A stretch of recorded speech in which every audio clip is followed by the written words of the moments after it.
Welcome, learners. Let's get ahead to the path of leadership and becoming financial independent by reading books.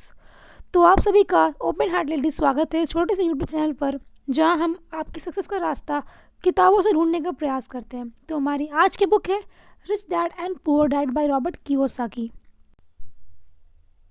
ये book अमीर और गरीब की सोच के बीच में डिफरेंस पैदा करती है कि अमीर कैसे अमीर हो जाते हैं और गरीब कैसे गरीब ही रह जाते हैं। जैसे बिल गेट्स ने कहा है ना कि अगर आपका जन्म एक गरीब घर में हुआ है तो गलती आपकी नहीं है, लेकिन अगर आप गरीब मर जाते हैं तो गलती आप ही की होगी।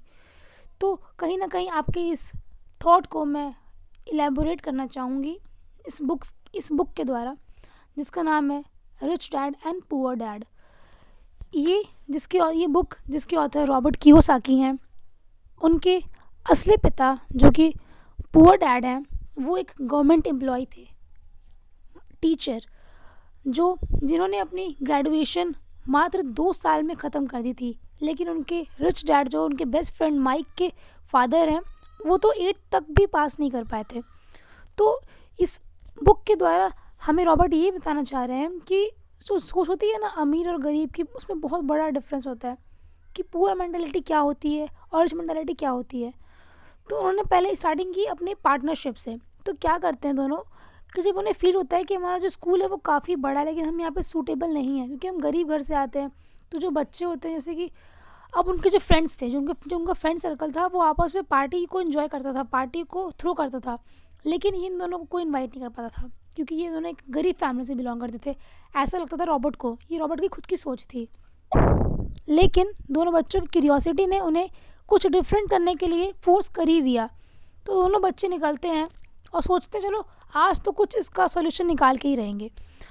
तो रॉबर्ट अपने घर जाके पूछते हैं अपने फादर से कि पापा ऐसा क्या है, मतलब कि वो लोग मुझे इनवाइट नहीं करते, जो मेरे रिच फ्रेंड्स हैं वो मुझे अपने पार्टी में इनवाइट नहीं करते, लेकिन मैं चाहता हूँ कि मैं जाऊँ वहाँ पे। लेकिन तो फिर उनके पापा कहते हैं कि बेटा पता है ना तुम्हें गरीब लोग कितने, सॉरी अमीर लोग कितने क्रूक होते हैं, कितने ब्लंट होते हैं, मतलब कि वो लोग काफ़ी गंदे होते हैं। तुम उनके चक्कर में मतलब तुम खुद से पढ़ाई करो, तुम अच्छे ग्रेड्स लाओ, अच्छे मार्क्स लाओ, तो तुम अपने आप ही पैसा कमाओ, तुम एक अच्छी कंपनी से जुड़ जाओ, तुम्हारे अपने आप ही इनकम बढ़ जाएगी। तो दोनों फ्रेंड्स सोचते हैं चलो हम लोग कुछ एक उपाय निकालते हैं इसका।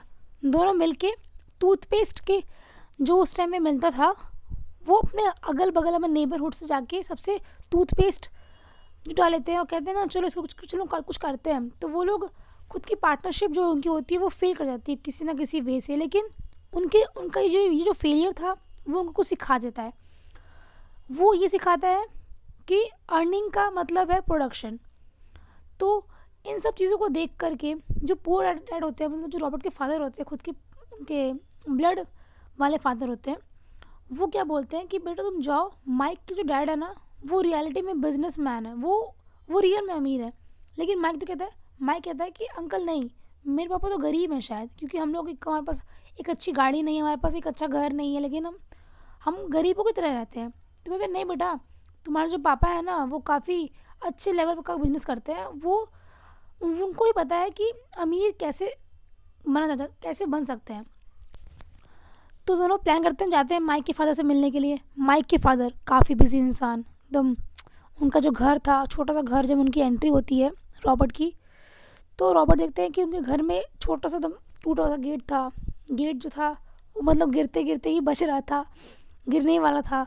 तो रॉबर्ट कहते हैं यार ये मैं कहाँ चला आया, ये अमीर कैसे हो सकते हैं। तो दोनों फ्रेंड्स मिलते हैं, फिर उनके पापा से बात करते हैं। तो कहते हैं कि उसके जो पापा होते हैं माइक के फादर वो काफ़ी कम वर्ड्स बोलते थे, वो एक लेक्चर टाइप का नहीं झाड़ते थे, वो सिर्फ नॉर्मल कुछ शब्दों के ही इंसान थे।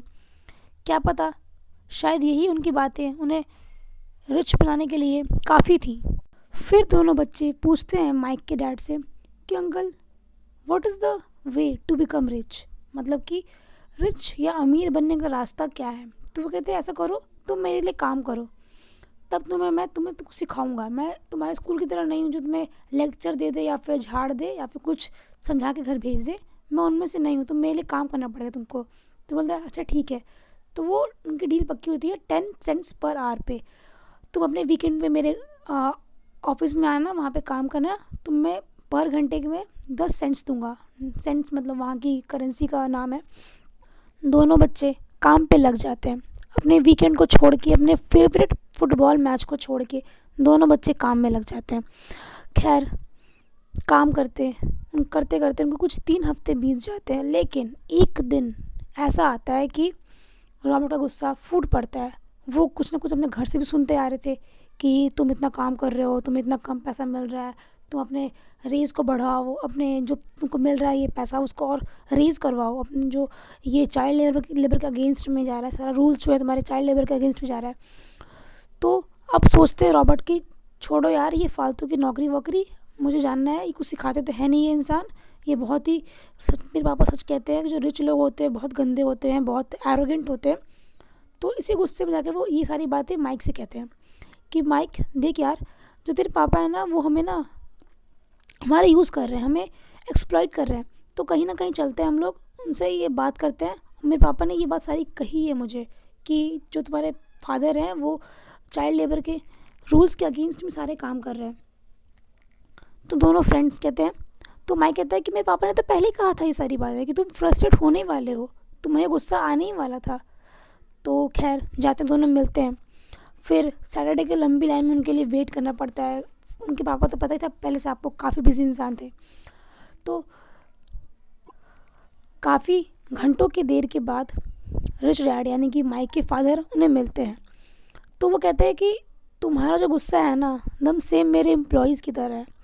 जो मेरे एम्प्लॉय जो होते हैं ना वो ऐसे ही करते हैं, पहले काम करेंगे, फिर कहेंगे कि आप ही हमारी प्रॉब्लम्स की सारी जड़ है, आप में हमारा जो पेमेंट है वो उसको बढ़ा नहीं रहे हैं, आपकी जो आप ही मतलब ख़राब है। इसीलिए सबसे बढ़िया चीज़ है, अगर तुमको बदलना है तो खुद को बदलो, मुझे नहीं। तो वो कहते हैं कि रिच डैड कहते हैं कि तुम कुछ ऐसा काम करो इससे तुम्हारे लिए पैसा तुम्हारे लिए काम करे, तुम पैसे के लिए काम नहीं करो, तुम कहीं ना कहीं ये शो करो कि तुम पैसे के लिए ही काम कर रहे हो। जो तुमने अपना जो टाइम इतना इन्वेस्ट किया तो पैसे के लिए ही काम कर रहे हो। बहुत सारे लोग जो होते हैं वो कहीं ना कहीं ट्रैप में फंस जाते हैं और डर के छोड़ नहीं पाते अपनी जॉब, क्योंकि कहीं ना कहीं डर होता है कि हमारी अगर जॉब छूट गई तो हमारे पैसे नहीं आएंगे, वो एक फ्लो इनकम का नहीं आ पाएगा हमारे घर में, हमारा घर कैसे चल पाएगा। तो तुम चाहते हो इस ट्रैप से बचना, तुम काम करते रहो, वरना नहीं तो मैं तुम्हारे लिए पैसे बढ़ा सकता हूँ लेकिन फिर तुम सीख नहीं पाओगे तुम अमीर कैसे बनोगे। तो इसी सीख के साथ उनकी जर्नी स्टार्ट होती है और चैप्टर का नाम पड़ता है the rich don't work for money. इसका साफ साफ यही निकल के आता है कि अमीर लोग पैसे के लिए काम नहीं करते, पैसा उनके लिए काम करता है। तो वो ये कहते हैं रिच डैड कि पैसा कभी भी तुम्हारी प्रॉब्लम्स को सॉल्व कर नहीं सकता, कभी भी नहीं कर सकता। और अगर तुम सोचते हो कि पैसे को तुम अवॉइड भी करके चलो तो वो भी बहुत ख़राब चीज़ है, वो भी एक तरह से साइकोनेस है। तो पीपल कहते हैं ना जैसे कि मुझे पैसे में इंटरेस्ट नहीं है, तो मुझे इस काम में बड़ा मन लगता है, तो वो कहीं ना कहीं एक बात फेक है। हर किसी का पैसे में इंटरेस्ट होता है। अगर पैसे नहीं कमाना होता तो फिर लोग इतना रात भर या फिर 12-12 घंटे काम क्यों करते, अगर उसका पैसे में इंटरेस्ट नहीं होता तो ये सरासर झूठ बात है।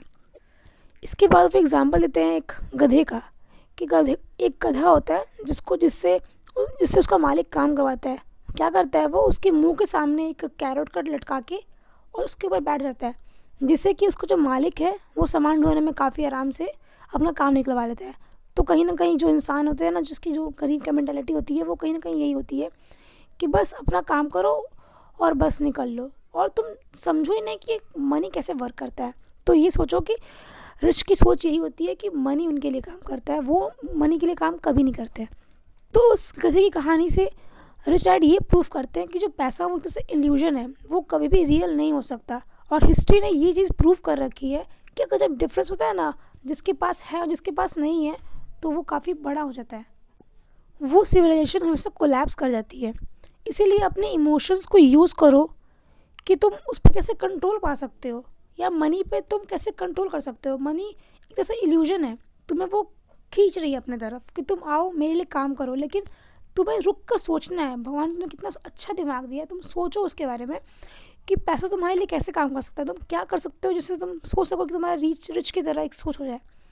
तो वो कहते हैं कि अपने इमोशन के ऊपर तुरंत रिएक्ट मत करो, तुम पहले ये चूज़ करो कि हम क्या सोच रहे हैं, हम किस चीज़ पर रिएक्ट कर रहे हैं। और पैसे को कमाना ना गवर्नमेंट के लिए ही लीगल है, हम नॉर्मल लोग के लिए नहीं। इसीलिए ऐसा करो, तो मेरे लिए फ्री में काम करना शुरू कर दो। तो ये चीज़ सुनकर रॉबर्ट का दिमाग सटक जाता है। वो कहते हैं अच्छा फ्री में काम करना है, ओके। तो कहते हैं चलो ठीक है। तो फिर वो 2-3 महीने तो फ्री में काम करते हैं, काफ़ी लगा के, हिम्मत लगा के। एक दिन दोनों का दिमाग फिर जाता है, सोचते हैं ना अच्छा क्या कर सकते हैं जिसमें हमें काम करना ना भी पड़े और हमारे पास पैसे आते भी रहें, मतलब कि एसेट डेवलप करें। एसेट का मतलब होता है कि वो चीज़ जिसके लिए हमें थोड़ा सा बस उस पर इन्वेस्ट कर दे, किसी चीज़ का पैसा लगा दिया, अपना टाइम लगा दिया थोड़ा सा, और वो चीज़ हमें रेगुलर बेसिस पे हमें पैसा कमा कर देते रहे। तो इस चीज़ का उन्होंने इलाज निकाला एक लाइब्रेरी का। दोनों जो दोस्त थे, जो दोनों बच्चे थे, उन्हें बुक्स पढ़ना काफ़ी पसंद था। तो दोनों मिलकर एक प्लान करते हैं, चलो हम ऐसा लाइब्रेरी बनाते हैं जो मतलब हर बच्चे के लिए एक्सेसिबल हो। और वो क्या करे कि हर बच्चे का चार्ज करें 10 सेंट पर आवर के लिए, और वो 2 घंटे वो लाइब्रेरी खुली रहे सारे बच्चों के लिए। तो क्या करते हैं वो लोग, जो रिच डैड का जो था ऑफिस, वहाँ पर जब वो काम कर रहे थे तो उन्हें एक रियलाइज़ होता है कि उनकी जो एम्प्लॉय थी, एक लेडी थी, ओल्ड लेडी, वो कुछ कॉमिक्स के जो होते हैं ना बाहर वाले कवर, उसको फेंक रही थी वो। तो क्या कहते हैं कि ऐसा करो कि वो डील करते हैं उन लेडी के साथ, ऐसा करते हैं आंटी आप हमें ये सारी बुक्स दे दो, हम इसका यूज़ करके कुछ कर सकते हैं, आप प्लीज़ हमसे डील कर लो ये। तो वो मान लेते, छोटे छोटे बच्चे हैं, क्या करेंगे, बुक्स रख तो लेंगे। दोनों प्लान करते हैं और उनकी लाइब्रेरी में बनती है माइक की छोटी बहन, जो कि पूरे बुक का ध्यान रखती है काफ़ी अच्छे तरीके से। तो लाइब्रेरी खोलती है हर वीकेंड पे, और ये लाइब्रेरी ऐसी होती है जो उनके लिए एक एसेट का काम करती है।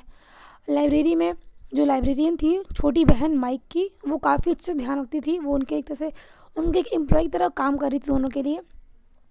कुछ समय तक तो ये इनकी लाइब्रेरी काफ़ी अच्छी चलती है, और फिर कुछ आपस में प्रॉब्लम्स चलते वो लाइब्रेरी बंद हो जाती है। लेकिन उसके बाद ये जो चीज़ जो फ्री में काम करने के बाद जो उन्होंने सीखा रॉबर्ट ने और माइक ने, वो चीज़ उनकी लाइफ चेंज करने वाली थी। तो कहीं ना कहीं उन्होंने रिच की तरह सोचना स्टार्ट कर दिया था। तो क्या आपने शुरू किया रिच की तरह सोचना? क्या आप फ्री में काम करने के लिए रेडी हो? किसी के लिए भी फ्री में काम करने से कभी डरना नहीं चाहिए, क्योंकि फ्री में काम करना हमें कहीं ना कहीं पैसे जनरेट करने का साधन हो सकता है। तो अपने कुछ इन्हीं चंद शब्दों के साथ मैं इस बुक समरी का समापन करती हूँ। और अगर इच्छा हो तो चैनल को सब्सक्राइब कर दीजिएगा, अगर नहीं तो कम से कम बुक्स रीड करना शुरू कर दीजिएगा। Thank you for watching.